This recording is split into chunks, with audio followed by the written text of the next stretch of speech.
నేను సత్యాన్ని మాట్లాడుతున్నాను సార్. స్కూల్ టైంలో ఏంటి? సార్ నేను స్కూల్కి వచ్చేటప్పుడు 4 రౌడీలు నన్ను కిడ్నాప్ చేశారు. ఏంటి? మేడపాడు చర్చ్ దగ్గర ఉన్నాను సార్. కాకినాడలో మొత్తం 3 క్లైమేట్లేనయ్యా. ఎండ ఎక్కువగా ఉంటుంది, ఎండ తీవ్రంగా ఉంటుంది, ఎండ దారుణంగా ఉంటుంది. మీ ఫైల్స్ కంప్లైంట్ ఇక్కడ వద్దు, ఇక్కడ కూడా అలాగే ఉంది. ఏమైంది సార్? ఎక్కువ చెప్తాను. Kidnapping case sir. స్టేషన్ కి ఇన్ఫార్మ్ చేయడం మంచిది సార్. రాజమండ్రి స్టేషన్ కాల్ చేసి ఇన్ఫార్మ్ చేయి.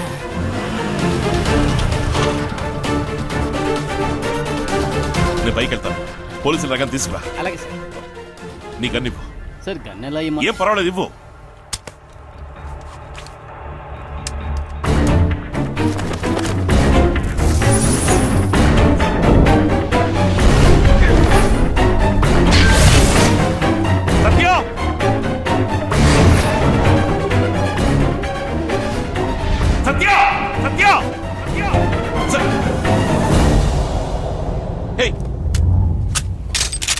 ఉండు.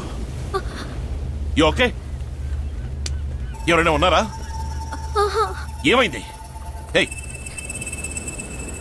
సత్య, ఏం మాట్లాడవే?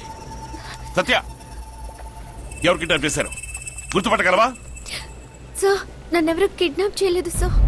కిడ్నాప్ చేశారని నేను అబద్ధం చెప్పాను సార్. ఇడియట్! ఎందుకు అబద్ధం చెప్పావు? చెప్పు. మీతో ఒంటరిగా మాట్లాడాలని. దేనికి ఒంటరిగా మాట్లాడాలి? ఏం మాట్లాడాలి? I love you sir.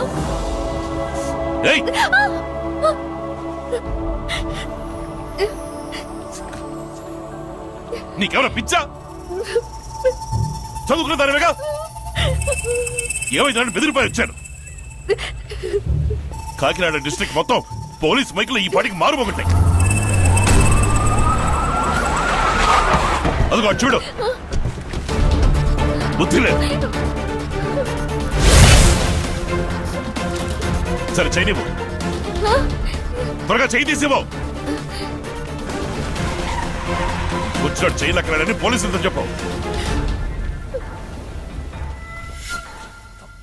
దేవుడు దేవలను క్షేమంగా ఇంటికి వచ్చావు. ఎవడై ఉంటాడు? ఎంత ధైర్యం ఉంటే మన ఇంటి అమ్మాయి మీదే చెయ్యేస్తాడా? తప్పకుండా వాళ్ళు ఈ ఊరిలో ఉంటారు సార్. ఎవరైనా సరే వదలకూడదు. తమ్ముడు ఆవేశపడు. లేదన్నయ్య, గోల్డెన్ షిప్పింగ్ ఫ్యామిలీ మీద ఎవడి కన్ను పడినా వాడి ఊపిరాగిపోతుందని తెలియాలి. మేడపాడు ఏరియాలో 11 నుంచి 12 లోపు ఎవరెవరు బోట్ తీసుకుని సముద్రంలోకి వెళ్లారో వాళ్ళందరినీ నిలదీయండి. ఆడి కాళ్ళు చేతులు నరికి కంటైనర్లు ఎక్కించి మాల్దీవుల్లో పాతేస్తాను. పోలీసులకు తెలిసిన ఈ విషయం ప్రెస్ వాళ్ళకి తెలియకూడదు. అలాగే సార్.